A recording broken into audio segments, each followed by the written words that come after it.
कृतज्ञता एक दिव्य गुण है। इससे हम कैसे विशेष लाभ उठाएं। कोई भी चीज़ हम जानते हैं उनसे लाभ लेना हमें आना चाहिए। कैसे हम इससे लाभ लें, इसकी हम बहुत चर्चाएं सुनते हैं, बार बार हम इसके विषय में विचार भी करते हैं। कृतज्ञता एक महान गुण है। इस जीवन को सफल बनाने के लिए अनेक प्रकार के गुणों को हमें धारण करना पड़ता है और धारण करना अनिवार्य भी है। छोटे छोटे गुणों को धारण करके हम अपने जीवन को महान बनाते हैं, श्रेष्ठ बनाते हैं, दिव्य बनाते हैं और जीवन को सफल बनाते हैं। इन गुणों के माध्यम से हम स्वयं को भी महान बनाते हैं, श्रेष्ठ बनाते हैं, दिव्य बनाते हैं, सफलता के शिखर पर ले जाते हैं। और जब हमारे पास विशेष गुण होते हैं तो हम स्वयं भी सुखी होते हैं और दूसरे को भी सुख बांट पाते हैं। कृतज्ञता एक महान गुण है, श्रेष्ठ गुण है और इससे हम विशेष लाभान्वित हो सकते हैं यदि हम इनको गहराई से समझ ले तो। कृतज्ञता अर्थात कृतज्ञ से कृतज्ञता बना है। भावार्थ में संस्कृत में कृतज्ञ अर्थात कृतम उपकारम जानाति इति कृतज्ञ, किए हुए उपकारों को जानना, स्वीकार करना, तदनुकूल आचरण करना। यहाँ संसार में भी लोगों से हमको उपकार मिलता है, उनके प्रति कृतज्ञ होना, और मूल रूप से जो परमपिता परमेश्वर है, जिनके कारण हमारा जीवन चल रहा है, जिनके बिना अस्तित्व ही नहीं है हमारा, उनके प्रति हम कृतज्ञ होते हैं ध्यान के माध्यम से, उपासना के माध्यम से और दिन भर उनको स्मरण रखते हुए, उनकी आज्ञाओं को पालन करते हुए। तो परमात्मा के प्रति कृतज्ञ होने से पहले हमें दिन भर व्यवहार में एक एक व्यक्ति के प्रति, एक एक वस्तु के प्रति, एक एक जो भी हम क्रियाएं करते हैं, जिसके सानिध्य में आते हैं, उनके प्रति अंदर से, हृदय से धन्यवाद की भावना, यह है कृतज्ञता। तो हम कृतज्ञ हो जाए। संसार का स्पष्ट नियम है, जो हम देते हैं वह हमें मिलता है। जितना देते हैं उतना तो मिलता ही है, लेकिन कई गुना होके, लाखों करोड़ों गुना होके आता है। जैसे योग दर्शन का सूत्र आया, कृतकारित अनुमोदिता लोभ क्रोध मोह पूर्वका मृदु मध्यादि मात्रा दुख अज्ञान अनंत फल इति प्रतिपक्ष भावनम। गलत विचार आने पर, स्वयं करने पर, दूसरे से करवाने पर, कोई कर रहा है वहाँ भी हमें सावधान रहना पड़ता है, मेरे माध्यम से कोई भी गलत काम ना हो जाए, नहीं तो दुख मिलेगा, अज्ञान उत्पन्न होंगे और कई जन्मों तक यह संस्कार मुझे बाधित करेंगे। और दूसरे तरफ जब हम सुख पहुंचाते हैं, स्वयं अच्छे कार्य करते हैं, दूसरे से करवाते हैं, दूसरे अच्छे कार्य करते हैं, तो हम प्रफुल्लित होते हैं, तो अभी भी सुख मिलता है, ज्ञान बढ़ता है, आनंदित होते हैं और जन्म जन्मांतरों तक हम सुख की गठरियों को इकट्ठा करते हैं और बहुत अधिक अपने जीवन को अच्छा बना लेते हैं। तो यह सिद्धांत हमें समझना है कि जो हम देते हैं वह हमें मिलता है। जो विचारते हैं, चाहे दूर में भी कोई हो, उसके विषय में कोई भी किसी भी प्रकार से हमें गलत विचार नहीं लाना चाहिए, आते ही तुरंत ब्रेक लगाना चाहिए। और दूसरे तरफ हर समय अच्छा सोचना, उनके प्रति आशीर्वाद की भावना और धन्यवाद की भावना दूर में जो भी, चाहे शत्रु हो, चाहे विरोधी हो, चाहे कोई भी हो, यही तो दोनों में फर्क है। सामान्य व्यक्ति में, साधु सन्यासी महान आत्माओं में, श्रेष्ठ संस्कारी व्यक्तियों में यही फर्क है। वो बड़े से बड़े दुख कष्ट बाधाएं आने पर, अपमानित होने पर, कोई हमारी निंदा करे, विरोध करे, कुछ भी करे, उनके प्रति गलत भावना नहीं लाते हैं, उनको भी परमात्मा की व्यवस्था के ऊपर छोड़ देते हैं। परमात्मा की व्यवस्था के ऊपर जब छोड़ देते हैं तो सब कुछ ठीक हो जाता है। संसार में यही सिद्धांत है, जो आज विरोध कर रहा है, जो हमारे आज अपमान कर रहा है, जो हमारे हानि पहुंचा रहा है, वही कल हमको सम्मानित करेगा। और कौन कहां से आएंगे? ऐसी भावना, दिव्य भावना से जब हम युक्त हो जाएंगे ना, तो चाहे कोई भी प्रतिकूल व्यवहार हमारे आसपास कर रहा है, कोई भी संबंधी हमारे साथ गलत व्यवहार कर रहा है, चाहे पति हो पत्नी हो कोई भी, हम वहां पर शांत रहते हैं, घबराते नहीं, विचलित नहीं होते हैं, अस्थिर नहीं होते हैं। ये है मजबूती, ये है जीने की कला कि प्रत्येक परिस्थिति में हमारी मन स्थिति बिगड़े ना, आपदा को अवसर में बदलना। पहाड़ के जैसे दुख आने पर भी, कष्ट आने पर भी, विरोध आने पर भी, प्रतिकूलता आने पर भी, बीमार पड़ जाने पर भी हम अपने मन स्थिति को शांत रखें, परमात्मा की प्रसादी मानकर हम स्थिर रहें। जब हम स्थिर होते हैं, शांत होते हैं, तो सारे जितनी भी समस्याएं हैं उसकी समाधान तुरंत दिख जाता है, और जरूर दिखता है, अवश्य ही मिलेगा समाधान।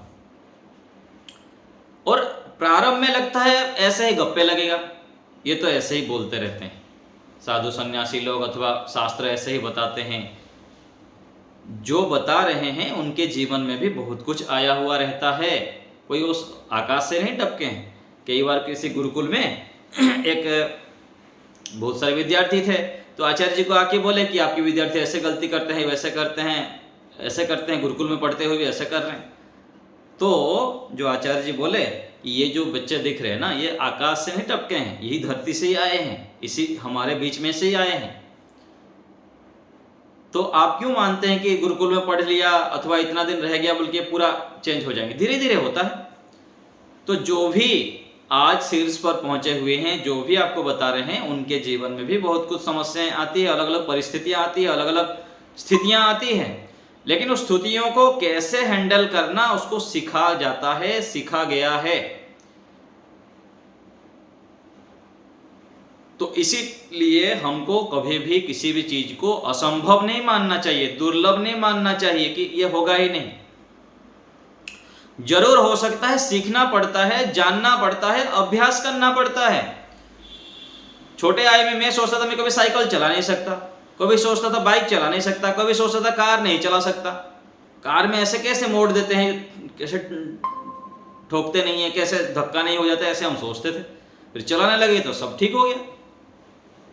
गली कंदी में सोचते भाई कैसे ले लेता है, कैसे ठोकने नहीं लगता है, ऐसे सोचते हैं। अभी भीड़ में भी चला लेते हैं। जैसे हम अभी गुरुकुल में जो पढ़ने आए थे, तो हमारे गुरुकुल में तो नियम है कि सुबह 1 घंटा ध्यान करना, शाम को 1 घंटा ध्यान करना कंपलसरी है। किसी भी हालत में बैठना है तो बैठना है। तो असंभव लगता था, घुटने दर्द होता था, शरीर साथ ही नहीं दे। धीरे धीरे करके अभ्यास बन गया। तो कोई भी ऐसा कार्य नहीं है जो असंभव हो। तो किसी भी प्रकार की परिस्थिति आए, किसी भी प्रकार से संकट आए, वहां पर हमको मन स्थिति को सम रखने का अभ्यास करना पड़ता है। निरंतर स्वाध्याय, सत्संग, अच्छे व्यक्तियों का संग यदि हम करते हैं तो हमारे अंदर ये दृढ़ता, ये मजबूती आ जाती। तो एक नियम हमको समझना है, जो हम दे रहे हैं वो वापिस आएगा। गेंद को फेंक रहे हैं दीवार में तो वापिस हमारे ऊपर गिरेगा। तो ये जब हमको समझ में आ गया तो आसपास में सबको लेकर हम फिर सावधान रहेंगे, सतर्क रहेंगे, जागरूक रहेंगे। विचार आने से पहले तुरंत ब्रेक। क्यों? क्योंकि वो वापिस आएगा। मैं अपने जीवन में इतनी बड़ी बड़ी चीजें को सफल किया हूं अथवा समाधान किया हूं, क्या बताऊं आपको। कितने भी विरोधी व्यक्ति हो, कितने भी प्रतिकूल स्थिति हो, उसको मैं पहले से अपने मन में सकारात्मक चिंतन करते हुए उनके प्रति अच्छे भाव लाते लाते लाते उनको मैं अपना बनाया। अर्थात जो विरोधी थे, जो प्रतिकूल व्यक्ति थे, जो लगता था कि ये होगा नहीं, ये स्वयं प्रयोग किया हुआ है। तो कोई भी दूर में भी व्यक्ति हमारे प्रति गलत सोचता है तो उनके प्रति हम लगातार जब अच्छे सोचते हैं, उनके गुणों को देखते हैं, परमात्मा की संतान मानते हैं, इस प्रकार से दिव्य भावना से युक्त होते हैं, तो वो व्यक्ति बिल्कुल बदल जाते हैं, पूरा बदल जाते हैं। वही व्यक्ति हमारे मित्र बन जाते हैं, वही हितैषी बन जाते हैं, वही हमारे सहयोगी बन जाते हैं। और ये सच्चाई करके तो देखें। हम बाहर तो अभिनय कर लेते हैं, दिखावा कर लेते हैं, बढ़िया बढ़िया व्यवहार कर लेते हैं, अंदर से जो हम मानसिकता बना के रखें, अंदर जो उनके प्रति गलत भावनाएं, गलत मान्यताएं, धारणाएं बना रखें, उसको बदलना नहीं चाहते हैं और सोचते हैं मैं तो ठीक हूं, ये बदलते नहीं है, मैं तो अच्छा चलता हूं, इनको कैसे समझाओ, ये तो समझते ही नहीं है, बदलते ही नहीं है, बार बार गलतियां करते हैं। ये जो बार बार गलतियां कर रहे हैं, बोल रहे हैं, बार बार समझ नहीं रहे बोल रहे, यही गलती कर रहे हैं आप। हजारों बार हम किसी के प्रति गलत विचार ले आए और पूछते हैं 100 बार कर दिया वो बदल जाएंगे, ऐसे नहीं होता है। अपने आप को मजबूत करके देखें, सालों साल तक लगता है अपने को बदलना, दूसरे को बदलना तो सरल है, अपने को बदलना ही कठिन है। इसलिए जो बुद्धिमान हैं, संस्कारी हैं, साधक व्यक्ति होते हैं, योगाभ्यासी होते हैं, वो स्वयं के निर्माण के लिए अधिक समय, सामर्थ्य, साधन लगाते हैं। हम बदलेंगे युग बदलेगा, हम सुधरेंगे युग सुधरेगा। हमें अपने आप को कृतज्ञ बनना है, श्रेष्ठ बनना है, दिव्यता से युक्त होना है, और ये हो सकता है। संसार के जो मालिक है, परमपिता परमेश्वर हमारे पिता है, माता है, जिनके कारण हमारा अस्तित्व है, वो जब हमारे साथ है तो क्या चीज दुर्लभ हो सकता है बताइए। संसार के कोई भी व्यक्ति हमारे प्रतिकूल हो जाए, कोई भी विरोधी हो जाए, कुछ भी, कोई भी साथ ना दे, परमात्मा तो कभी साथ छोड़ने वाला है ही नहीं। यह विश्वास जब साथ में होगा तो किसी भी परिस्थिति में हम घबराएंगे नहीं, हिम्मत नहीं हारेंगे, और जब हिम्मत ना हारते हुए थोड़े दिन डट के रह जाते हैं तो आगे चलकर विजय हम होते हैं, हम मजबूत बन जाते हैं, हम बहुत आनंद से युक्त हो जाते हैं। तो जो हम देते हैं वह हमारे पास वापस आता है, जो हम अपने विषय में मूल्यांकन कर देते हैं वो हम बन जाते हैं। मैं दुखी हूँ, हताश हूँ, रोगी हूँ, ऐसे ऐसे सोचते सोचते हम ऐसे बन जाते हैं। और हम यदि सोचेंगे कि मैं स्वस्थ हूँ, मैं बलवान हूँ, मैं प्रज्ञावान हूँ, मैं ईश्वर भक्त हूँ, मैं बहुत अच्छा हूँ, ऐसे सोचते सोचते हम ऐसे बन जाएंगे। अपने सोच को हम ठीक करें। सालों से, जन्मों से यही मान्यताएं हम ढोके चल रहे हैं, तो हम अपनी मान्यताओं को ठीक करें। और दूसरे तरफ हम अपना मूल्य जिस रूप में करते हैं हमको उतना पैसा मिलता है। कोई मजदूर है, अपने आप को मजदूर मानते हुए मजदूरी करने लग जाता है तो उसको दिहाड़ी में 400-500 रुपया मिल जाता है। वही व्यक्ति आगे चलकर टैलेंट सीख लेता है, राजमिस्त्री बन जाता है, उसको 800 रुपया, 1000 रुपया, 1200 रुपया मिलता है। वही व्यक्ति आगे चलकर मजदूर ठेकेदार बन जाता है, उसको लाखों रुपया कमा लेता है। वही व्यक्ति आगे चलकर बड़ा कॉन्ट्रैक्टर बन जाता है, करोड़ों रुपए का प्रोजेक्ट ले लेता है। बिना पढ़ा लिखा व्यक्ति भी, कम पढ़ा लिखा व्यक्ति भी, हम अपने नजर में कितना मूल्यांकन करते हैं अपना, घर में भी, परिवार में भी, समाज में भी, सब जगह पर व्यक्ति अपने को जिस रूप में खड़ा करना चाहता है वो बन जाता है। कितना हमारा मूल्य है हमारे विचार के ऊपर वो निर्भर करता है, हम क्या मान के रखें अपने विषय। तो अपने आप को कभी भी सामान्य नहीं मानना चाहिए। हमें जो चाहिए वो मिलेगा, लेकिन कैसे होगा ये हमारे इच्छा के ऊपर निर्भर करता है। इच्छा क्या है हमारी? बड़ी इच्छा है तो बड़ी प्राप्ति करेंगे, बड़े स्वप्न हो तो बड़े मिलेंगे। तो जो कुछ चाहिए वो मिलेगा, लेकिन कंडीशन क्या है, शर्त क्या है? हमारे दृढ़ इच्छा शक्ति होना चाहिए। इच्छा को लेकर हमारे अंदर कोई भी अविश्वास नहीं होना चाहिए अथवा कमजोरी नहीं होना चाहिए। जब हमारे पास कुछ भी नहीं था उस समय भी हम बड़ा सोचने के लिए सीख लिए थे, कोई सिखाया था हमको। इसलिए तो गुरु की, महापुरुषों की बड़ी भूमिका है। हाँ, वो हमको सिखाते हैं कैसे सोचना, कैसे विचारना, कैसे बोलना, कैसे चलना, कैसे बैठना, कैसे उठना। यही माता पिता गुरुजनों की मेहरबानी है, उनकी कृपा है, उनकी कृतज्ञता है।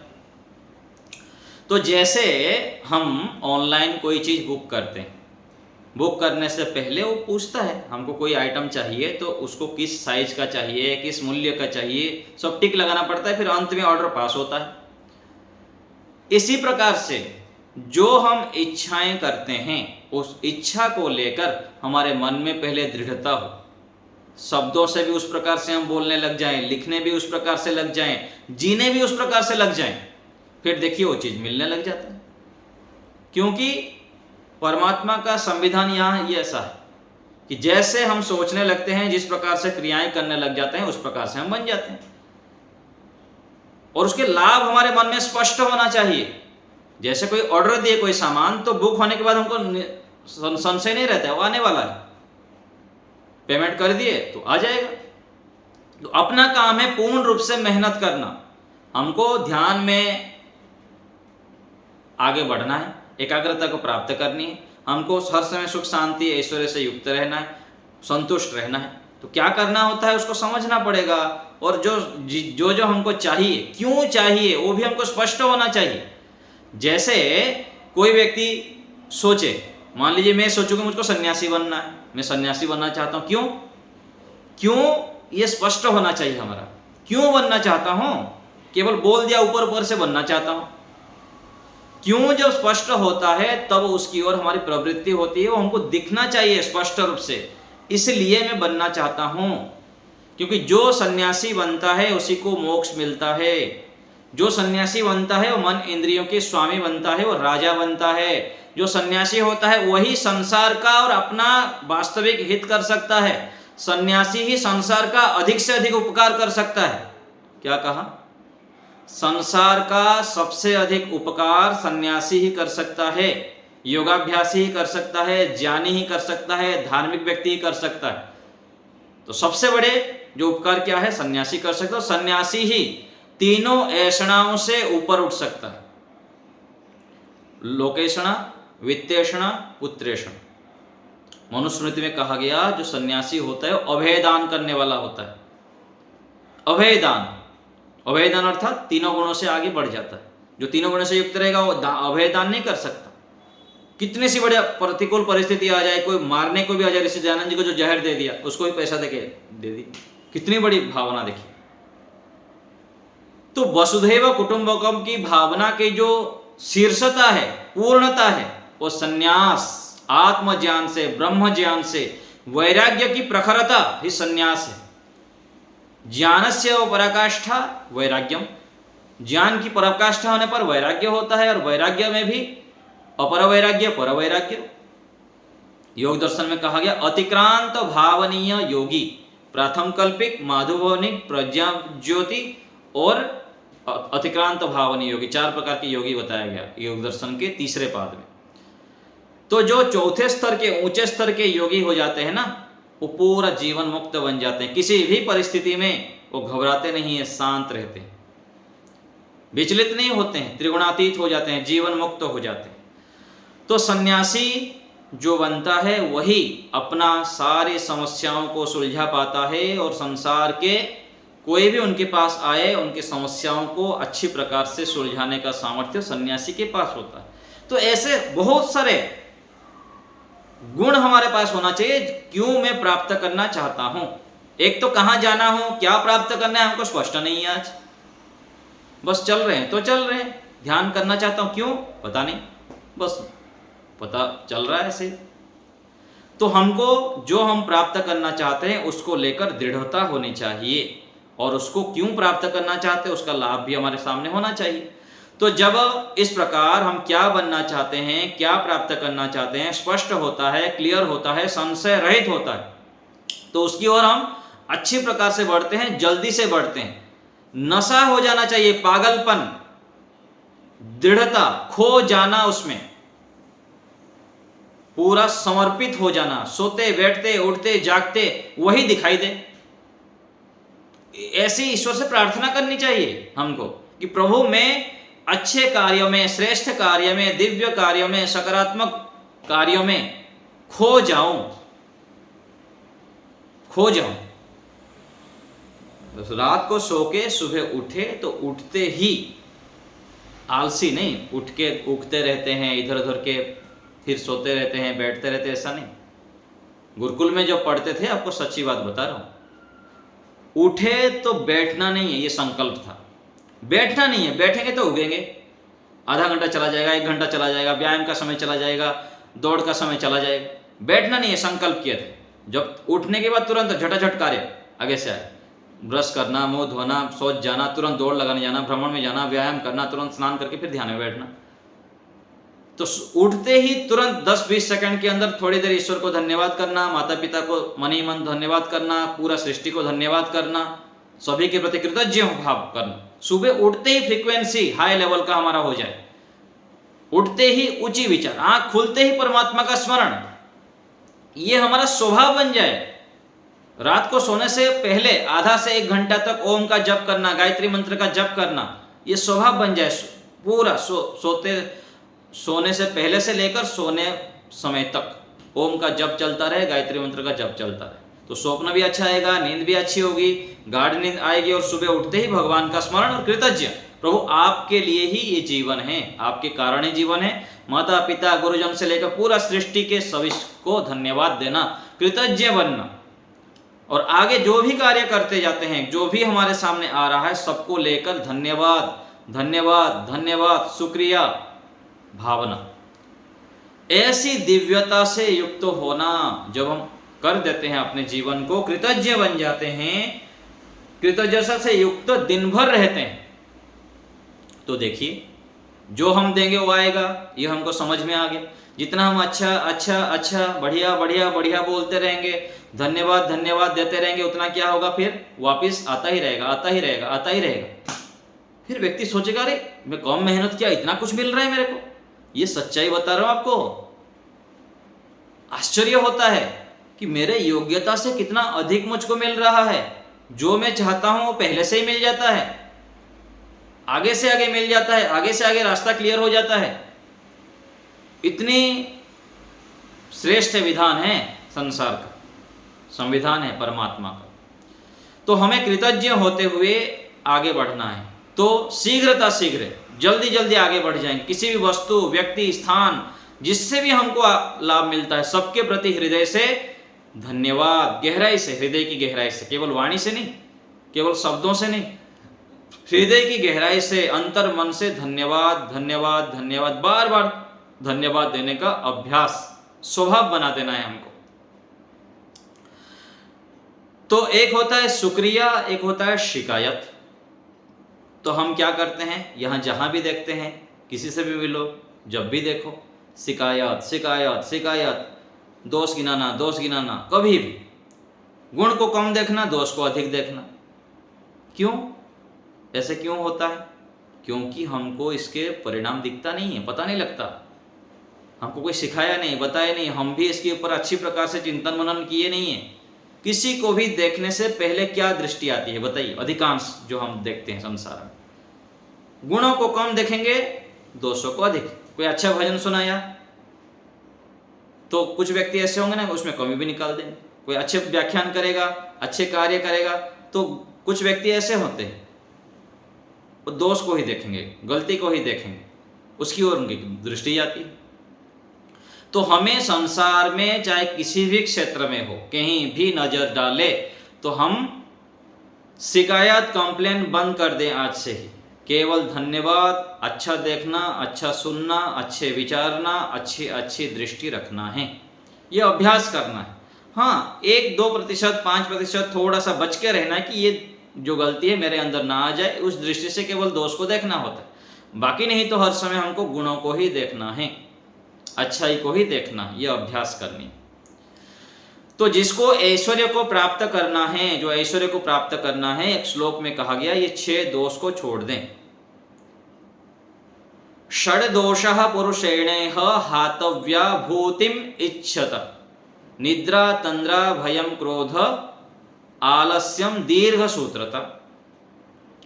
तो हमको ऐश्वर्य प्राप्त करना है तो इन दोषों को छोड़ दें, निद्रा, तंद्रा, आलस्य, दीर्घ सूत्रता, भय और क्रोध, इन सब को छोड़ना पड़ेगा। जब हम इन सब दोषों को जानते हैं और छोड़ते जाते हैं तो हमारे अंदर फिर गुण आने लग जाता है। जैसे कहा गया ना मंत्र में, विश्वानि देव सवितर दुरितानि पराशुभ यद भद्रम तन्नाशुभ।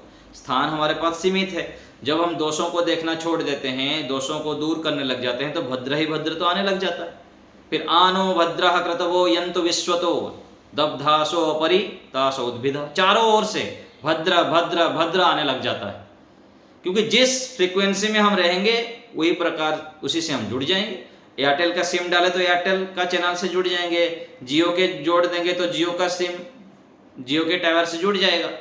तो हम जब अपने ऊर्जा को, अपने शक्ति सामर्थ्य को, अपने विचार को श्रेष्ठ महापुरुषों के साथ श्रेष्ठ विचारों से, श्रेष्ठ कर्मों से जोड़ के रखते हैं, तो हमारे जीवन में ही श्रेष्ठता, दिव्यता, महानता, पवित्रता, शक्ति की संचय होने लग जाता है। ये सब आने लग जाता है, चारों ओर से सब हमें सहयोग देने लग जाते हैं, सब हमको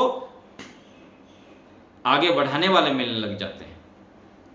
तो हम निरंतर दोषों को हटाते जाएं, माता पिता, गुरु, आचार्य, पति, पत्नी, बच्चे सभी के प्रति कृतज्ञ भाव रखें। बार बार उनके उपकारों को स्मरण करते हुए कृतज्ञता गुण से युक्त हो जाएं। जब उपकारों को स्मरण करेंगे, ईश्वर के महान उपकारों को स्मरण आएगा, फिर हम विशेष ईश्वर भक्ति कर पाएंगे। यहाँ संसार में जब हम कृतज्ञ होते हैं, फिर ईश्वर की ओर बढ़ेंगे। ईश्वर की भक्ति कब होगी ठीक से? जब हम प्रत्येक कृति ईश्वर के, ये सब कृतियां हैं, मनुष्य से लेकर पशु पक्षी सभी प्राणी, देखिए सब जगह आपको फिर ईश्वर ही ईश्वर दिखाई देगा। जैसे उपनिषद में कहा गया ना, ब्रह्मी वेदम अमृतम पुरस्ताद ब्रह्म पश्चात ब्रह्म दक्षिणश्चोत्तरेण अधश्चोर्ध्वं च प्रसृतम ब्रह्मी वेदम इदम सर्वम इदम वरिष्ठम इदम सर्वम। उपनिषद में आया ब्रह्मे वेदम अमृतम पुरस्ताद, ब्रह्म हमारे सामने है, ब्रह्म पश्चात है, दक्षिणस उत्तरश्च, दक्षिण में भी है, उत्तर भी, अधः नीचे भी है, ऊपर भी है, प्रसृतम चारों ओर व्यापक है। तो परमात्मा सर्वत्र विद्यमान है। कब अनुभूति होगी? जब हम पवित्र होंगे, कृतज्ञता से युक्त होंगे, श्रेष्ठता से युक्त होंगे, दिव्यताओं से युक्त होंगे, शुद्ध होंगे, पवित्र होंगे, स्थिर होंगे, चंचलता से रहित होंगे, तो फिर हमको समझ में आएगा। जैसे भगवद गीता में कहा गया ना, यो माम पश्यति सर्वत्र सर्वम च मयि पश्यति तस्याहं न प्रणश्यामि स च मे न प्रणश्यति। जो मुझको सर्वत्र देखता है, सब में मुझको देखता है, उसको मैं कभी छोड़ता नहीं हूँ, वो भी मुझे कभी छोड़ता नहीं। संध्या मंत्र में भी हम बोलते हैं, प्राची दिगग्निरधिपति रसितो रक्षितादित्यायशव। पूर्व दिशा में, पश्चिम दिशा में, उत्तर में, दक्षिण में, सर्वत्र भगवान की ही दृष्टि हो जाती है। जहाँ देखो वहाँ देखिए मनुष्य की कृति कितनी है। मिट्टी के ढेला से, पंचभूतों से मनुष्य कैसे छोटे से बड़ा बन जाता है, कैसे माँ के गर्भ में आ जाता है, कैसे उस मिट्टी में कितने प्रकार की रचनाएं। तो हमारा काम है बीज बोना, आगे की प्रक्रिया अपने आप होता रहेगा। पेड़ पौधे होना, वृक्ष बनना, वो अपनी विधान है संसार की। तो हमारा काम है सकारात्मक सोचना, सकारात्मक विचारना, सकारात्मक चीज़ों को ग्रहण करना। चारों ओर से हम केवल अच्छा देखें, अच्छा सुने, अच्छा विचारें। क्या हम कंज्यूम कर रहे हैं, क्या हम भर रहे हैं अपने घर के अंदर? महान बनना हम चाहते हैं, श्रेष्ठ बनना चाहते हैं, सुख चाहते हैं, लेकिन हम भरते क्या है? क्या खाते हैं, क्या पीते हैं? खाने में हमारे सात्विकता हो, खाने में हमारे पौष्टिकता हो। पानी भी पीते हैं तो स्वच्छ पानी पिए, पानी बैठ कर पिए, अच्छी प्रकार से सकारात्मक विचार के साथ पिए, सकारात्मक ऊर्जा के साथ हम भोजन करें, वही भोजन अमृत बन जाता है। हमारा देखना, सोचना, विचारना सब धीरे से, बहुत आराम आराम से हो, बहुत सावधानी से हम ग्रहण करें। यूट्यूब देख रहे हैं, मोबाइल पकड़े हैं तो क्या स्क्रॉल कर रहे हैं, बहुत सावधानी से। ये सारा हमारे अंदर घुस रहा है, हमको अस्त व्यस्त करेगा, हमारे सारे सिस्टम को बिगाड़ देगा, हमारे कर्माशयों को भी बिगाड़ देगा, गलत संस्कार पूरा भीतर घुस जाएंगे। बहुत सावधानी से इन टेक्नोलॉजी का प्रयोग करना है। ये बहुत बड़ा षड्यंत्र है। जो सावधान नहीं रहेगा, जागरूक नहीं रहेगा, मजबूत नहीं बनेगा, वो पूरा फिसल जाएगा। तो हमें बहुत सावधानी से कोई भी लोगों से व्यवहार करते हैं, किसी से भी व्यवहार करते हैं, किसी से भी बातचीत करते हैं, एकांत में बैठे हैं, क्या विचार कर रहे हैं, तुरंत ब्रेक लगाना है, तुरंत ओम का जप कर देना, तुरंत गायत्री का जप शुरू कर देना है, तुरंत उस स्थान से हट जाना है जहां पर हमको नकारात्मक बातें सीखने को, सुनने को मिलता है, अनावश्यक बातें हो रही, वहां से धीरे से चुपके से निकल जाना होता है। ऐसे होते होते, जागरूक होते होते हमको मजबूत बनना है। जिस बहा में चल रहा है उस बहा में यदि चलते रहेंगे, फिर उसी में फिसलते जाएंगे, संसार के माया में, संसार के चक्र में। हमें तो इस संसार चक्र से ऊपर उठना है, अपने आप को बहुत आगे ले जाना है, हमको आदर्श बनना है, महान बनना है, इस जीवन को सफल बनाना है, ईश्वर के वास्तविक स्वरूप को जानना है, हर समय ईश्वर को स्मरण रखना है। ईश्वर की कृपा से ही सारे कार्य हो रहा है, इसको हमें अच्छी प्रकार से मन मस्तिष्क में बिठाना है। जैसे एक कहानी है, एक राज्य में राजा के नीचे एक मंत्री थे। मंत्री हर समय कोई भी कार्य होता था तो हर समय बोलते थे कि ईश्वर की कृपा से हुआ, ईश्वर की बहुत बहुत धन्यवाद, परमात्मा आप बहुत अच्छे हैं, आपकी कृपा से हो रहा है। तो राजा हर समय सुनते रहते थे। तो राजा सुनते सुनते उनको लगा कि ये हर समय ईश्वर क्या चर्चा करता है, ईश्वर के विषय में बोलता रहता है, इसको कुछ परीक्षा लेता हूँ, क्यों ऐसे बोलता है। राजा तो मानने वाले नहीं थे ईश्वर को, तो उनके मन में भी संशय था, होता है कि नहीं ईश्वर पता नहीं ये बोलता रहता है हर समय। तो राजा एक दिन बोले कि मंत्री जी, तुम ईश्वर के विषय बार बार बोलते रहते हो, तुमको 3 प्रश्नों का उत्तर देना है, यदि नहीं देंगे तो फिर आपको दंड मिलेगा, इसको भोगने के लिए तैयार रहना। तो ईश्वर कहाँ रहते हैं, कैसे मिलते हैं और क्या करते हैं? ईश्वर कहाँ रहते हैं, कैसे मिलते हैं, क्या करते हैं? 3 प्रश्न का उत्तर आपको 1 सप्ताह के अंदर देना है। तो मंत्री परेशान, वो कैसे समझाए राजा को? विश्वास तो था, लेकिन कई बार उनको पता तो होता है, लेकिन बताना तो मुश्किल हो जाता है ना, किस ढंग से समझाएं। तो हर समय वो चिंतित रहते थे, घर में जाते थे, घर में भी उदास ऐसे रहते थे। तो उनके बेटा था बुद्धिमान, वो देखता था पिताजी को, पिताजी कुछ दिन से उदास लग रहे हैं, कुछ मन उनका विचलन जैसा लग रहा है। तो पिताजी को पूछे, पिताजी क्या है, क्या समस्या है, क्या हुआ? तो पिताजी जब भी पूछे वो टालते रहे, बताए ना, कोई नहीं, कुछ नहीं, कुछ नहीं। तो एक दिन बच्चा उनसे निकाल ही लिया, तो फिर बताए कि राजा ऐसे ऐसे बताए हैं। तो बोले बच्चा, अरे पिताजी ये तो छोटी सी बात है, मेरे को ले चलिए, मैं उत्तर दे दूंगा। तो तू दे देगा? अच्छा चल। तो राजा के दरबार में गए। तो जब गए तो राजा बोले, मंत्री जी उत्तर लेके आ गए? तो मंत्री जी बोले, महाराज ये तो बहुत छोटे से प्रश्न है, ये तो मैं क्या, मेरा बेटा दे देगा। बोले ठीक है, चल बता। उसके बेटे को पूछे, तो बेटा तो था बुद्धिमान, बोला महाराज जी आपको इतना तो तमीज होना चाहिए कि घर में कोई आता है, अतिथि कोई आता है तो कम से कम पानी तो पूछ लिया करो, कुछ तो अतिथि सत्कार को आना चाहिए। तो राजा थोड़ा अपमानित होकर बोले, ठीक है लाओ, इसके लिए दूध ले आओ। तो दूध ले आए, राजा को बेटा को पकड़ा दिए। तो बेटा हाथ में पकड़ के बोले, महाराज जी मैं आपके प्रश्न का उत्तर देने के लिए तैयार हूँ। पहला आपका प्रश्न है, ईश्वर कहाँ रहते हैं? तो पूछे, उत्तर में वो बताए कि महाराज जी आप बताइए कि ये जो दूध है, इस दूध में घी है कि नहीं? बोले ये थोड़ी पूछने के है, ये सबको पता है, छोटे बालक को भी कोई भी बता देगा, है इसमें क्या संशय है? तो बोले ये आपके पहले प्रश्न का उत्तर है।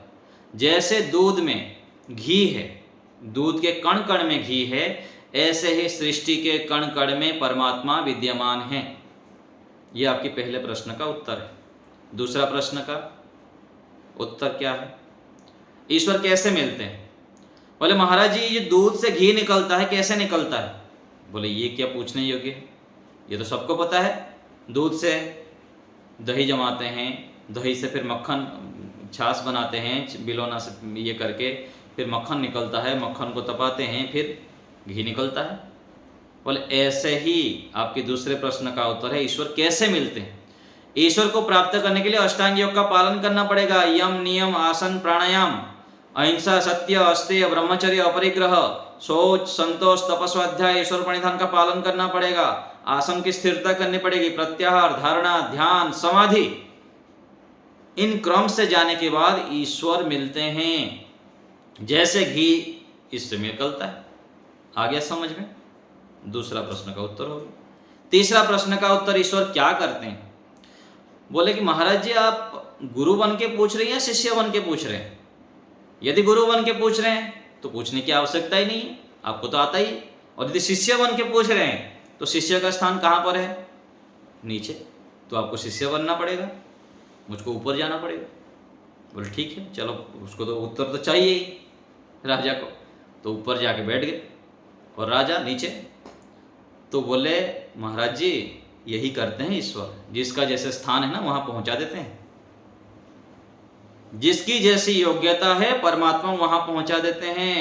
हम आज मनुष्य शरीर में हैं तो जैसे कर्म किए हैं आज वैसे मिला हुआ है। आगे अच्छे कर्म करेंगे तो अच्छे माता पिता, अच्छा परिवार, अच्छे ज्ञान विज्ञान मिलेंगे, नहीं तो अगले जीवन में पशु पक्षी कीट पतंग सांप मच्छी बन जाएंगे, मुर्गा बन जाएंगे, गधा बन जाएंगे। यही परमात्मा करते हैं। तो ईश्वर के विषय में हमारे मन में ऐसे स्पष्टता होनी चाहिए। कोई भी गलत विचार लाते हैं, मन से लाते हैं, तो मन से कर्म गलत करेंगे तो मानसिक दोष हो जाएगा। वाणी से गलत कर्म करेंगे तो अगले जीवन में कौवा बना देंगे, का करते रहेंगे हम। और शरीर से भयंकर पाप करेंगे तो पेड़ बना देंगे, पीपल का पेड़ खड़ा कर देंगे, 500 साल तक खड़े रहेंगे। इतना भयंकर दंड मिलता है। ये मनुस्मृति में लिखा है और सत्यार्थ प्रकाश के 9वें समोल्लास में भी ऋषि दयानंद जी लिखे। तो हम जब इन बातों को अच्छी प्रकार से समझते हैं, मन मस्तिष्क में बिठाते हैं, तो ठीक ठीक चलते हैं। जब हमको दंड दिखता है तो गलत काम से बचते हैं, और जब अच्छाई दिखता है, पुरस्कार दिखता है, तो उसमें टनाटन चलते हैं। जिसको संशय नहीं है कि ध्यान करने से, उपासना करने से, अच्छे सोचने से, अच्छे संग करने से, संयमी सदाचारी बनने से, पवित्र आचरण करने से मेरा जीवन स्थायी सुख की ओर बढ़ेगा, मैं स्वयं प्रसन्न रह पाऊंगा, अपने परिवार को भी सुख शांति से युक्त कर पाऊंगा, मेरे जीवन को मैं ऊंचाई तक ले सकता हूं, जन्म मरण के चक्कर से मुझको आगे बढ़ना है, ये मनुष्य जीवन अनमोल है। जब ऐसे समझ में आ जाता है तो व्यक्ति बहुत पुरुषार्थी हो जाता है, मेहनती हो जाता है, सुसंस्कारों को ग्रहण करने के लिए निरंतर तत्पर होता है, इधर उधर दूसरे से उलझता नहीं। दूसरे गलती कर रहे हैं, गलत व्यवहार कर लिए, कुछ भी हमारे साथ अन्याय कर लिए तो कर लिए, जो किया वो भरेगा, जो करेगा वो भरेगा। मैं गलती नहीं किया तो मेरे को क्यों चिंता करनी, कर दिया तो समय आने पर समझ जाएगा तो समझ जाएगा, नहीं तो कोई बात नहीं। वो उसको समझ में आए ना आए मेरे को क्या पड़ा, आ गए तो अच्छा, भला है, उनका ही भला होगा और उनके सानिध्य में आने वाले का भला होगा। तो हमको अपना देखना है, मुझको स्वयं को अच्छा बनाना है, स्वयं को आगे बढ़ना है, मुझको सभी के साथ सम्मान पूर्वक व्यवहार करना है, सभी के प्रति, छोटे बड़े सभी के प्रति अच्छे व्यवहार करने, क्योंकि मैं जैसे व्यवहार करूंगा वो मेरे पास घूमकर आएगा। मुझको अपने श्रेष्ठता को, दिव्यता को छोड़ना नहीं, मुझे आगे बढ़ना है, आगे ही बढ़ते जाना है, जल्दी जल्दी आगे बढ़ना है। जिस भी क्षेत्र में हम आगे बढ़ना चाहते हैं, धनवान बनना चाहते हैं, बलवान बनना चाहते हैं, ज्ञानवान बनना चाहते हैं, उसमें कम से कम दिन में 8 घंटा अच्छी प्रकार से लगाएं। यदि आप ध्यान साधना के क्षेत्र में आगे बढ़ना चाहते हैं तो सुबह जल्दी उठ के 2-4 घंटा, 5 घंटा, 6 घंटा लगा दीजिए, फिर शाम को 2 घंटा लगाइए। पढ़ाई कर रहे हैं तो पढ़ाई में भी ऐसे ही समय लगाना पड़ेगा। धनवान व्यक्ति देखिए कितना समय लगाता है, सुबह कहाँ 8 बजे जाता है, रात्रि 12 बजे आके सोता है, रात में भी स्वप्नों में भी पैसा पैसा पैसा दिखता है। इसलिए कहा गया एक श्लोक में, धन कमाने वाले जितना मेहनत करते हैं उसके 10वां अंश भी यदि आध्यात्मिक क्षेत्र के व्यक्ति कर ले ना, तो कहाँ बंधन से ना छूटे, जल्दी जल्दी मोक्ष को प्राप्त कर ले। लेकिन होता नहीं, क्योंकि लाभ दिखता नहीं, लाभ मन मस्तिष्क में बैठता नहीं, इसलिए हम विशेष पुरुषार्थ नहीं कर पाते हैं आध्यात्मिक व्यक्ति। तो जिस क्षेत्र में हम आगे बढ़ना चाहते हैं उसमें अच्छे प्रकार से 8 घंटा 10 घंटा लगाएं। उद्यमेन ही सिद्ध्यन्ते कार्याणि न मनोरथैः, न हि सुप्तस्य सिंहस्य प्रविशन्ति मुखे में मृगाः। तो उद्यम से ही कार्य सिद्ध होता है, केवल मनोरथ से नहीं। न ही सिप्तस्य सिंहस्य, सोए हुए जो शेर है उसके मुंह में आके मुर्गी नहीं घुस जाता है, उसको भी मेहनत करना पड़ता है, जंगल में जाके ढूंढना पड़ता है, पीछा करना पड़ता है, तब जाके शिकार मिलते हैं। तो हमें भी उद्यमी बनना है, पूर्ण पुरुषार्थ करते हुए प्रतिदिन कुछ ना कुछ नया करें हम, क्रिएटिविटी, एक्स्ट्रा ऑर्डिनरी, नया नया नया नया नया श्लोक याद करें, नया नया वेद मंत्र याद करें, नया नया सूत्र याद करें, कुछ नया करें।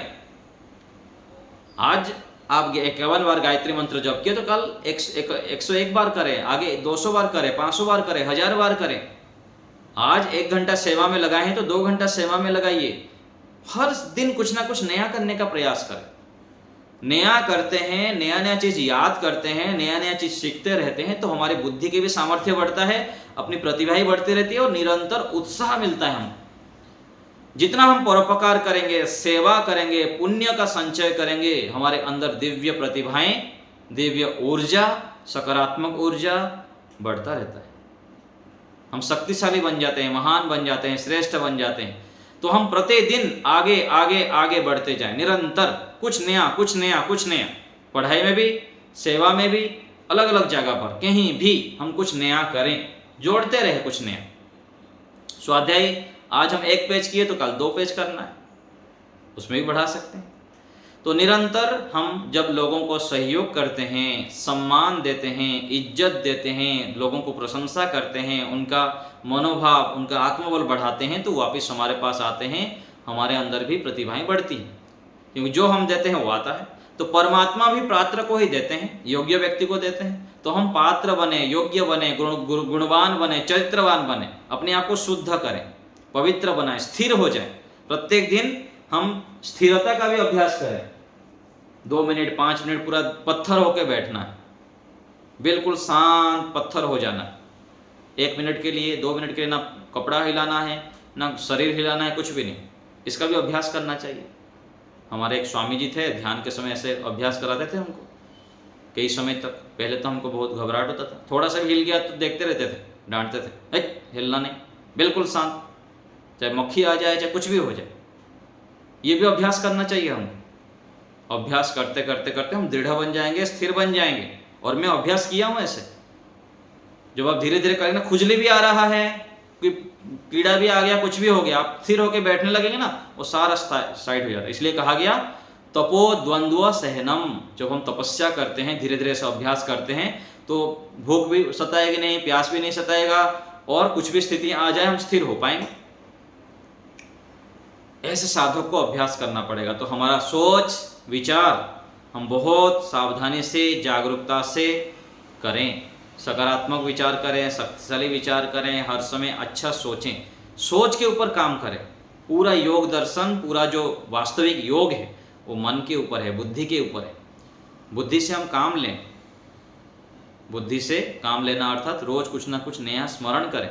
देखिए जो गुरुकुल में पढ़ते हैं ना, अष्टाध्यायी स्मरण करते हैं, 4000 सूत्र याद करते हैं, कितने सारे हजारों लाखों सूत्र मंत्र सब याद हो जाता है।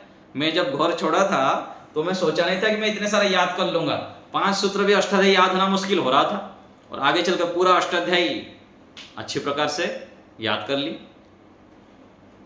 तो और योग दर्शन को मैं दौड़ते दौड़ते पूरा आवृत्ति कर लेता था। ऐसे ही कितने सारे श्लोक, कितने सारे मंत्र खूब अभी भी याद है, आवृत्ति भी करते हैं अभी।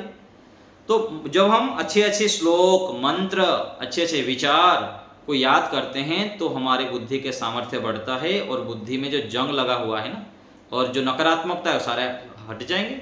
ऋषियों ने कितने बुद्धिमान थे। जब वो मंत्र, श्लोक, अच्छे अच्छे विचार, अच्छे अच्छे लोगों से मिलेंगे, अच्छे अच्छे महापुरुषों को पढ़ेंगे, सुनेंगे, उनके ऊपर विचार करेंगे, तो नकारात्मकता कहाँ रहेगा। हम फिर श्रेष्ठता से युक्त हो जाएंगे, पात्र बन जाएंगे, महान बन जाएंगे। तो ऐसे जब हम आगे बढ़ते हैं तो हम फिर अब इंद्रियों के ऊपर नियंत्रित करने लग जाते हैं, जितेंद्रिय बनने लग जाते हैं, और मन इंद्रियों को बिल्कुल अपने बस में कर लेते हैं। क्योंकि सत्वगुण जब बढ़ता है ना हमारे अंदर, सत्वगुण बढ़ते ही जो नकारात्मकता है, जो इंद्रियों के दासत्व है, जो कृतज्ञता है, दूसरे के उपकारों को स्वीकार नहीं करना, भूल जाना, नकार देना, ये सब अपने आप हट जाता है। कृतज्ञता गुण अपने आप आ जाएगा। हम जब सत्व को बढ़ाएंगे, अच्छे अच्छे कार्य लगेंगे, तो स्वतः रूप से हम सभी के प्रति कृतज्ञ हो जाता है, सबके गुणों को देखने लग जाते हैं, और ऐसे करते करते हम गुणवान बन जाते हैं। कब गुणवान बन जाते हैं, कितना जल्दी गुणवान बन जाते हैं, गुणों के भंडार बन जाते हैं, स्वयं को ही पता नहीं लगता।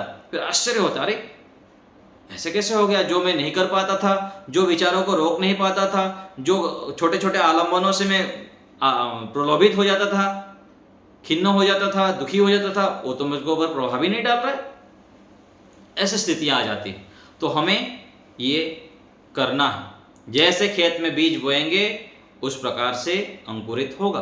तो हम अपने शरीर को, अपने मन बुद्धि आदि में अच्छे अच्छे बीज बोएं, अच्छे सोचें, अच्छे देखें, अच्छे विचारें, खान पान को सात्विक करें। निरंतर क्या मैं सोच रहा हूँ, क्या अंदर डाल रहा हूँ, उसको लेकर जागरूक रहना, बिल्कुल सावधान रहना, नहीं तो चोर, डाकू, आतंकवादी सब आक्रमण कर लेंगे हमारे ऊपर, हमको छिन्न भिन्न कर देंगे, अस्थिर कर देंगे, चंचल बना देंगे, ईश्वर से दूर कर देंगे, धर्म से दूर कर देंगे, पवित्रता से दूर हटा देंगे। हमको जागरूक रहना है। कोई भी दोष, किसी भी प्रकार से नकारात्मकता आदि को हमको अपने अंदर स्थान देना नहीं है। इतना अपने आप को दृढ़ संकल्पित करके रखना है, मजबूती से अपने आप को अच्छे कार्यों में व्यस्त रखना है। तो कृतज्ञता से हम युक्त हो जाएं। जब हम कृतज्ञ होंगे तो शक्तिशाली बन जाएंगे, और कृतज्ञ होंगे तो सभी के आशीर्वाद, शुक्रिया और सबकी दुआएं भी हमें प्राप्त होगा। हम जब जितना इतना देते जाएंगे उतना हमको मिलता जाएगा। तो कृतज्ञ गुण बहुत विशेष गुण हैं, इसको हम अपने जीवन में अच्छे प्रकार से अंगीकार करें, और सभी जगह पर किसी से भी हमको जो भी मिलता है उसको स्मरण करते हुए, मन से, बाहर तो वाणी से बोलना ही है धन्यवाद, कितना बोलेंगे, थोड़ा सा हम बोल पाएंगे, लेकिन अंदर से, हृदय से परमात्मा को भी धन्यवाद करना, और किसी से भी कुछ मिलता है तो सबके प्रति धन्यवाद करना। और यही जो कृतज्ञता धन्यवाद है, इसी को हम ईश्वर की उपासना में, ध्यान काल में प्रयोग करते हैं। व्यक्ति साधक जब स्थिर हो जाता है, प्रभु आप ही सब कुछ है, आपने मुझको बहुत कुछ दिया है, बहुत कुछ दिया है, आपका ही सब कुछ है, इस भावना को जब शिखर पर ले जाता है ना, तो वहां पर फिर शब्द की सीमा समाप्त। उपासना में, ध्यान में, समाधि में केवल प्रभु मैं आपका हूं, आप मेरे हैं, क्योंकि स्पष्ट हो जाता है कि प्रभु आपकी कृपा से ही मेरा जीवन चल रहा है, मैं जो भी हूं, आज जहां भी पहुंचा हूं आपके कारण ही हूं। ये जो हम बोल रहे हैं क्या कर रहे हैं, कृतज्ञता ही तो कर रहे हैं, उनको, उनके उपकारों को स्वीकार कर रहे हैं। तो ये जो ईश्वर के साथ संबंध है, ये कब बनेगा उत्कृष्ट लेवल पर, जब हम यहाँ पर सभी चीज को लेकर कृतज्ञ होंगे, अपने शरीर को लेकर, इंद्रियों को लेकर, अच्छे बुद्धि को लेकर, अच्छे घर को, परिवार को, संबंधों को, कुछ भी हमको मिल रहा है सभी को लेकर धन्यवाद। इस भावना से जब हम व्यवहार में युक्त होंगे तो परमात्मा से भी अच्छे प्रकार से जुड़ सकते हैं, और हम शीघ्रता से आगे बढ़ते हुए जीवन को सफल बना सकते हैं। तो हम सभी को कृतज्ञता गुण से दिन भर युक्त रहना, सुबह उठने से लेकर रात को सोने तक। रात को सोते समय भी ईश्वर को बहुत बहुत धन्यवाद, सभी को धन्यवाद, जो जिससे सुख मिला उससे भी धन्यवाद, जिसको दुख मिला उसको भी धन्यवाद। क्यों धन्यवाद, दुख जो दिया, यहाँ कंफ्यूजन हो जाता है। जो दुख दिया, जो हमको परेशान किया, जो हमको विरोध किया, उसको क्यों धन्यवाद। कई बार हमको पता नहीं चलता, जो हमको विरोध करता है, जो हमको प्रतिकूल आचरण करता है, वो हमको मजबूती करने के लिए, हमको आगे बढ़ाने के लिए सहयोग करता है। आगे धीरे धीरे हम जब आगे उच्च स्तर पर पहुंच जाते हैं, फिर पता लगता है कि ये यदि अभी विरोध नहीं करता, ये यदि हमको प्रतिकूल आचरण नहीं करता, हमारे अपमानित नहीं करता, तो मैं इतना मजबूत आज बन भी नहीं पाता। ऐसा स्पष्ट होने लग जाता है। तो इसीलिए हमको, और मान लीजिए कि कोई हमारे साथ विरोध किया, गलत व्यवहार किया, यदि हम उसके विषय में गलत सोच रहे हैं, तो उसका हानि हो ना हो, अपना ही तो मन कलुषित हो रहा है, हम ही तो नकारात्मकता से युक्त हो रहे हैं, हम ही तो अपने आप को सामान्य बना रहे हैं, अपने को अशांत खिन्न हो रहे हैं। तो अपने लिए, अपने स्वयं के चित्त को शांत रखने के लिए, प्रसन्न रखने के लिए, अपने आप को सकारात्मकता से युक्त रखने के लिए सबको माफ कर देना है, परमात्मा के संविधान में छोड़ देना। योस्मान द्वेष्टियम च वयम, परमात्मा के न्यायकारिता में छोड़ देना होता है। ऐसी भावना से युक्त रहेंगे तो हम बहुत अधिक आध्यात्मिक क्षेत्र पर आगे बढ़ पाएंगे, और सभी क्षेत्र में हम जल्दी सफल हो सकते हैं। तो इस प्रकार हम सभी को बहुत शीघ्रता से खूब मेहनत करते हुए आगे बढ़ते जाना है, बहुत आगे सबको बढ़ना है। यही ईश्वर से प्रार्थना है, हमको ऐसे ही शक्ति सामर्थ्य देते रहें, हम आगे बढ़ते रहें।